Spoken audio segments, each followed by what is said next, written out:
మేడారం సమ్మక్క సారలమ్మ తల్లులను దర్శించుకునే ముందు ఎందుకు భక్తులు గట్టమ్మ తల్లిని దర్శించుకుంటారు? గట్టమ్మ తల్లికి తొలి పూజ తర్వాతే వనదేవతల దివ్య సన్నిధికి ఎందుకు వెళ్తారు? మేడారం వెళ్లే వివిధ మార్గాల్లో గట్టమ్మ తల్లి గుడులు ఉన్నప్పటికీ ములుగు గట్టమ్మ తల్లికి మాత్రం సమ్మక్క సారలమ్మ తల్లులంత వైభవం ఉంటుంది. ఆ తల్లులతో సమానంగా పూజలందుకునే ఈ గట్టమ్మ తల్లి అసలు ఎవరు? ఆ తల్లి చారిత్రక నేపథ్యం ఏంటి?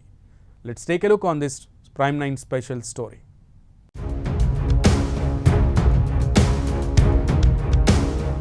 గిరిజన దేవతలైన సమ్మక్క సారలమ్మ తల్లులను దర్శించుకునే భక్తులు తప్పనిసరిగా తొలి మొక్కులు గట్టమ్మ తల్లికి చెల్లిస్తారు. ఆ తర్వాత అమ్మవార్ల సన్నిధికి చేరుకుని సమ్మక్క సారలమ్మను దర్శించుకుంటారు.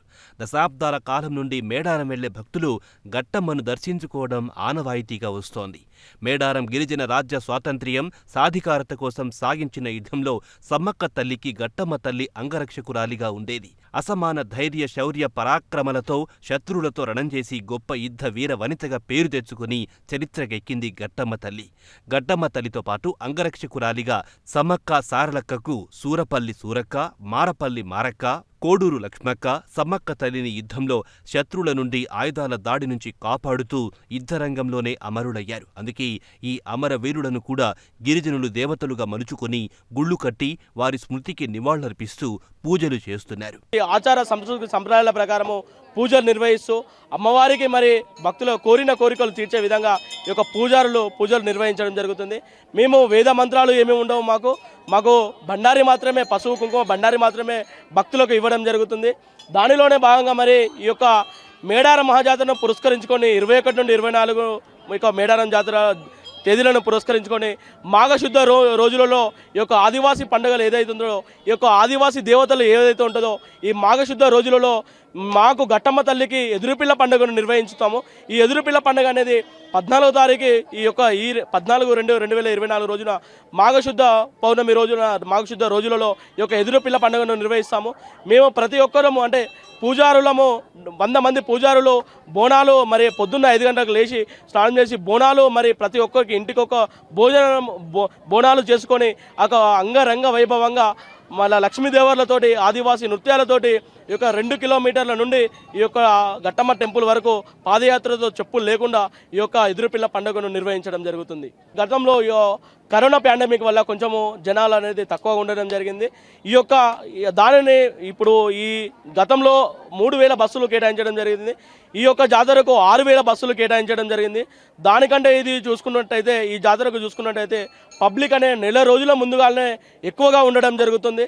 మరి గతంలో ఇక పబ్లిక్ అనేది నెల రోజుల ముందు నుండి ఎట్లా పోయినా అనుకో దానికంటే ఫ్లోటింగ్గా అంటే ఇప్పుడు బుధవారం గురువారం వస్తే ఒక 5 లక్షల నుండి 6 లక్షలు 7 లక్షలు జనాభా, ఆదివారం వస్తే ఒక 5-6 లక్షల జనాభా, పండుగలు సెలవులు హాలిడేస్ వచ్చిందనుకో నెల రోజుల ముందుగాల నుండే మరి ఎక్కువ ఫ్లోటింగ్ ఎక్కువ జనసాంద్రతనే ఉండడం జరుగుతుంది. కాకతీయ చక్రవర్తి ప్రతాపరుద్రునితో జరిగిన యుద్ధంలో సమ్మక్క తల్లి కుటుంబంతో పాటు ఎంతో మంది ఆదివాసి గిరిజన కోయ దొరలు అమరులైనప్పటికీ వారందరికన్నా గట్టమ్మ తల్లికి ఎక్కువగా కీర్తి దక్కింది. అందుకు గట్టమ్మ తల్లి సమ్మక్క తల్లికి నమ్మిన బంటు కావడం వల్ల అని చరిత్రకారులు చెబుతారు. అందుకే శ్రీరాముని నమ్మిన బంటుగా ఉన్న ఆంజనేయుడు, శివునికి నమ్మిన బంటుగా ఉన్న నందీశ్వరుడు పూజలు అందుకుంటున్నట్లు వనదేవతలకు నమ్మిన బంటు అయిన గట్టమ్మ తల్లిని సమ్మక్క సారలమ్మ తల్లులతో సమానంగా పూజలు చేస్తారు.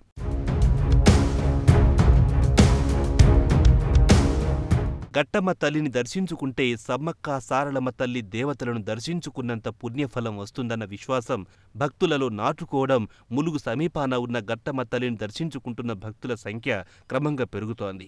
పెళ్లి కాని యువతులు మంచి భర్త దొరకాలని, సంతానం లేని మహిళలు సంతానం కలగాలని, అన్నదాతలు పంటలు మంచిగా పండాలని, తల్లిదండ్రులు తమ పిల్లలు ఆయురారోగ్యాలతో ఉండాలని, విద్యార్థులు చదువుల్లో ముందుండాలని, ఇలా అనేక మంది తమ సమస్యలను పరిష్కరించాలని గట్టమ్మ తల్లిని మొక్కుకుంటూ వరాలనందుకుంటారు. అలాగే కొత్త వాహనాలు కొనుక్కున్నవారు గట్టమ్మ తల్లి వద్ద పూజలు చేయించుకుని ఆ తల్లి గద్దె చుట్టూ ప్రదక్షిణలు చేసి తల్లికి ప్రీతిపాత్రమై అనుగ్రహం పొంది తమ జీవితాల్లో విజయం సాధించుకుంటున్నారు.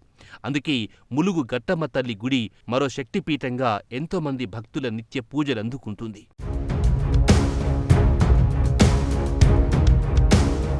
ప్రతి ఇయర్ ఎప్పుడు వెళ్ళినా 2 ఇయర్స్కి ఒకసారి ఫస్ట్ గట్టమ్మ దగ్గర దర్శనం చేసుకున్న తర్వాతనే మేడారం వెళ్ళి అమ్మవార్లను దర్శించుకోవడం మాకు ఆనవాయితీ.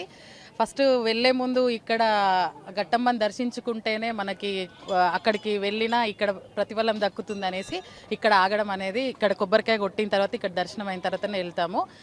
ఒక 15 సంవత్సరాల నుంచి మా పాప చిన్నప్పటి నుంచి పుట్టు వెంట్రుకల దగ్గర నుంచి వెళ్తున్నామండి. అప్పటి నుండి మాకు మంచి అనిపిస్తున్నది, కోరిన కోరికలు తీరినట్టు అనిపిస్తుంది కాబట్టి ప్రతి ఇయర్ వెళ్ళడం మాకు జరుగుతుందండి. చాలా మంచిగా అనిపిస్తుంది. అమ్మవార్లని ఇట్లా ఫ్రెండ్స్తో సరదాగా అనిపిస్తున్నది, కోరికలు తీర్చుకోవడం రెండు జరుగుతున్నాయి కాబట్టి ప్రతి ఇయర్ మేము వెళ్తున్నామండి 2 ఇయర్స్కి ఒకసారి. వాటి దేవతల కంటే ఇక్కడ కొంచెం కల్చర్ డిఫరెంట్గా ఉంటుంది.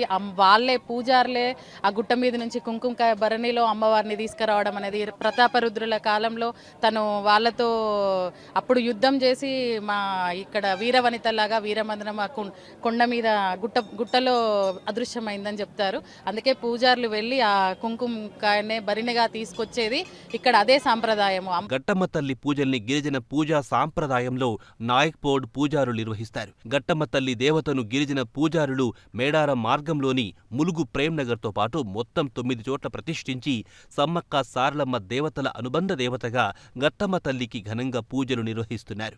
కోరిన వారికి కొంగు బంగారంగా వరాలిచ్చే మహామహిమాన్విత శక్తి దేవతైనందున ఆ తల్లిని ఆయా ప్రాంతాల్లో నిత్యం భక్తి శ్రద్ధలతో కొలుస్తూ గట్టమ్మ తల్లి కృపకు పాత్రులై ఆయురారోగ్యాలతో అష్ట ఐశ్వర్యాలతో పిల్లా పాపలతో పాడి పంటలతో సుఖ సంతోషాలతో చల్లగా వర్ధిల్లుతున్నారు. అందుకే వనదేవతల సమ్మక్క సారలమ్మల భక్తులంతా గట్టమ్మ తల్లికి భక్తులయ్యారు.